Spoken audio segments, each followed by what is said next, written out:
السلام علیکم ورحمۃ اللہ وبرکاتہ۔ کل یعنی 21 جون کو سورج گرہن ہوگا۔ تو سورج گرہن میں ہمارا مذہب اور ہمارا اسلام کیا کہتا ہے، اور یہ سورج گرہن کیوں ہوتا ہے، اور ہمیں جب سورج گرہن ہو تو کیا کرنا چاہیے اور کیا نہیں کرنا چاہیے، یہ 3 چیزیں ہم اس ویڈیو میں سیکھیں گے اور جانیں گے۔ سب سے پہلی چیز کہ سورج گرہن اور چاند گرہن کیوں ہوتا ہے۔ دوسری چیز کہ سورج گرہن اور چاند گرہن ہو تو ہمیں کیا کرنا چاہیے۔ تیسری چیز کہ سورج گرہن اور چاند گرہن ہو تو ہمیں کیا نہیں کرنا چاہیے، جو زمانے میں اور ہمارے ماحول میں مشہور ہے، اس کے خلاف اسے کیسے روک تھام کرنی چاہیے۔ دیکھیے، سب سے پہلے سمجھ لیں کہ سورج اور چاند گرہن کیوں ہوتا ہے۔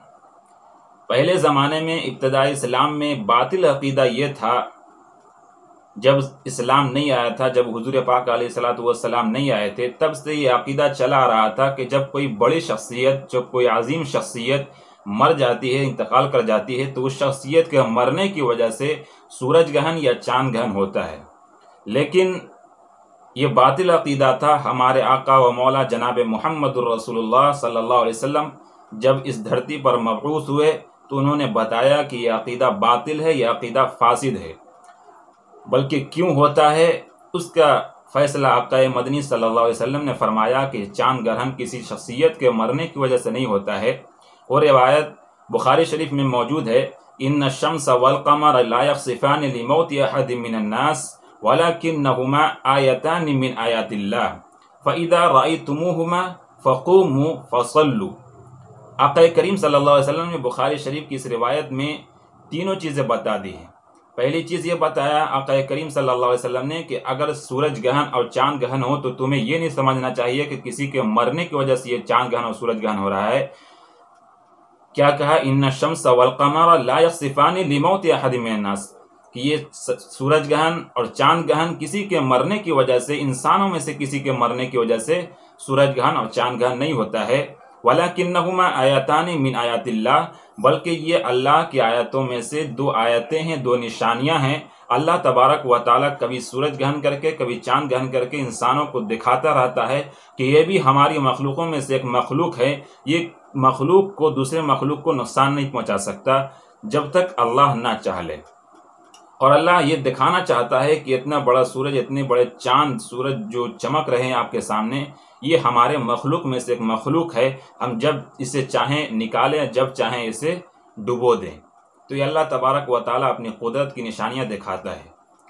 اب ہمیں دوسری چیز جو سیکھنی ہے وہ یہ ہے کہ آخر جب سورج گرہن ہو، چاند گرہن ہو تو ہمیں کیا کرنا چاہیے۔ تو آقا کریم صلی اللہ علیہ وسلم نے اسی حدیث کے اندر، بخاری شریف کی اسی حدیث میں فرمایا، اذا رأیتموہما فقوموا فصلوا، کہ جب تم چاند گرہن یا سورج گرہن دیکھو تو کھڑے ہو جاؤ اور نماز پڑھو۔ چنانچہ شریعت کا حکم یہی ہے کہ جب چاند گرہن یا سورج گرہن ہو جائے تو نمازیں پڑھنی چاہیے۔ چنانچہ جب سورج گرہن ہو جائے تو 2 رکعت نفل نماز پڑھیں آپ۔ جب کل آپ دیکھیں کہ سورج گرہن ہے تو آپ کے لیے یہ لازم بنتا ہے، یہ شریعت ہمیں کہتی ہے کہ جب سورج گرہن دیکھیں تو ہم 2 رکعت نفل نماز کی طرح 2 رکعت نماز پڑھیں۔ تو ہمیں بھی چاہیے کہ ہم نماز کے لیے اپنے آپ کو تیار کر لیں اور توبہ استغفار کریں، یہ حدیث سے ثابت ہے۔ تیسری چیز ہمیں کیا نہیں کرنا چاہیے جو ہمارے ماحول میں مشہور ہے، وہ یہ ہے کہ سورج گرہن کے وقت کھانا نہیں کھانا چاہیے، کچھ کھانا پینا نہیں چاہیے۔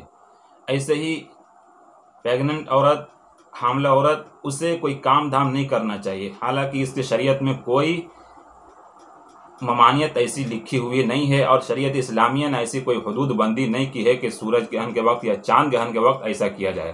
ایسے ہی چھری کا استعمال بھی ہمارے ماحول میں ہے کہ چھری کا استعمال نہ کیا جائے سورج گرہن کے وقت، چاند گرہن کے وقت۔ اس کا شریعت اسلامیہ سے، ان باطل عقیدوں کا کوئی بھی تعلق شریعت اسلامیہ سے نہیں ہے، اور نہ ہی طبی فائدے سے ہے، اور نہ ہی طبی نقصان وغیرہ سے اس کا کوئی تعلق ہے۔ یہ صرف باطل عقیدے ہیں جو ہمارے ماحول میں چل رہے ہیں، نہ تو اس کا کوئی طبی نقصان ہے اور نہ کوئی اسلامی تعلق ہے اور نہ کوئی اس کا طبی تعلق ہے۔ تو ہمیں سمجھنا بس یہی ہے کہ ان باطل عقیدوں کو ختم کریں، جو اسلام نے ہمیں بتایا ہے کہ جو ہمیں کرنا ہے وہ کریں، اور جن چیزوں سے اسلام نے منع نہیں کیا ہے اس سے ہمیں رکنے کی ضرورت نہیں ہے۔ تو یہ باطل عقیدے ہیں جو ہمارے ماحول میں چل رہے ہیں، نہ اس کا تعلق اسلام سے ہے اور نہ کوئی طب سے ہے اس کا کوئی تعلق۔ تو اس مسئلے کو سمجھیں اور جو 3 چیزیں بتائی گئی ہیں بغور سماعت فرما لیں پھر سے، اور اسے سمجھ لیں کہ کیا کیا 3 چیزیں اس حدیث میں، بخاری شریف کی حدیث سے ہمیں 3 چیزیں جو پتہ چلی ہیں وہ یہی ہے۔